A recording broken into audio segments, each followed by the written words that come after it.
Uh, Good morning, everyone.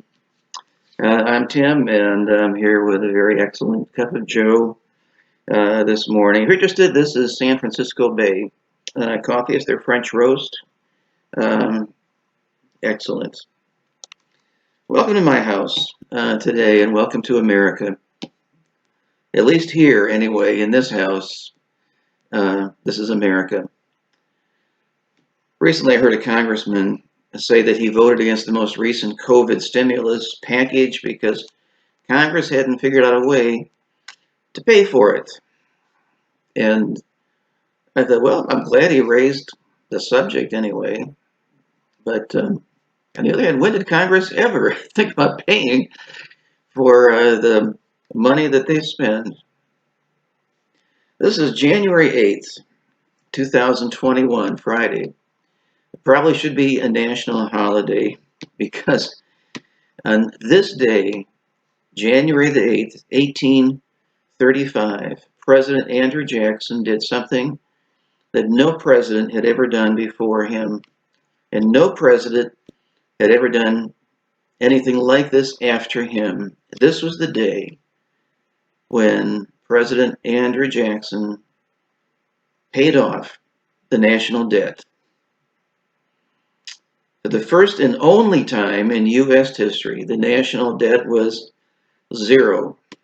And I don't know if anybody was doing a debt-free scream in Washington at the time, but I appreciate his efforts. He campaigned on it. He said, "This is what I'm going to do." And he did. He vetoed spending bills that would have increased the national debt. He sold some of the land that the United States owned in Western America and finally did it. Our debt was zero. Not for long, unfortunately, and it has just gone on from there. Currently, as I record this, our national debt is about 27 trillion, 754 billion, $272,300,000 in change. You know, that's over $83,000 for every person in the United States. We're expecting a new grandchild in July of this year, our 20th. Thank you very much. But you know, when that little child is born, if he or she is an average taxpayer, during that child's lifetime, all the tax money he will pay in his entire life has already been spent. That gives me pause, something to think about. Uh, there's an attitude, though, behind my greatest concern. You know, you ask yourself when you hear the reality that we're facing, how can our leaders imagine that this massive debt can be repaid? But the problem is there's no thought of repayment. We're led by people who think they're so brilliant they can manage impossible debt by printing worthless money. Now, you may think this is a talk about money this morning, but it's not, because I think the problem is even more serious than that. The heart of the problem is that our leaders are afflicted with just plain foolish pride.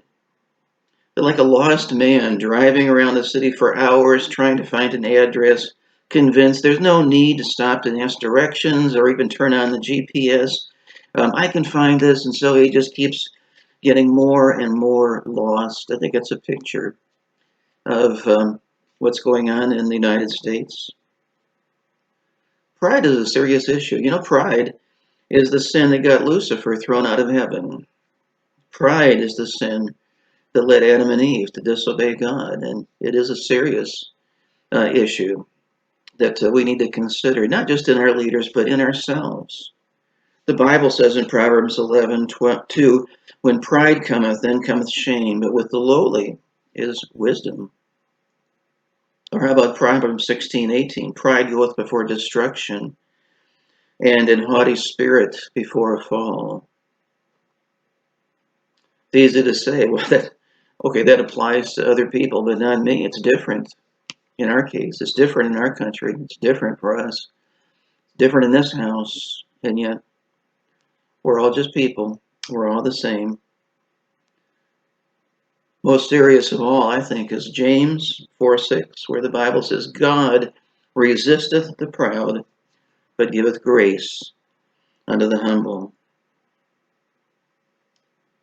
It gets very serious, deadly serious, when we realize pride places a person in opposition to God. He's like a mouse thinking he can take on a lion and somehow survive that battle.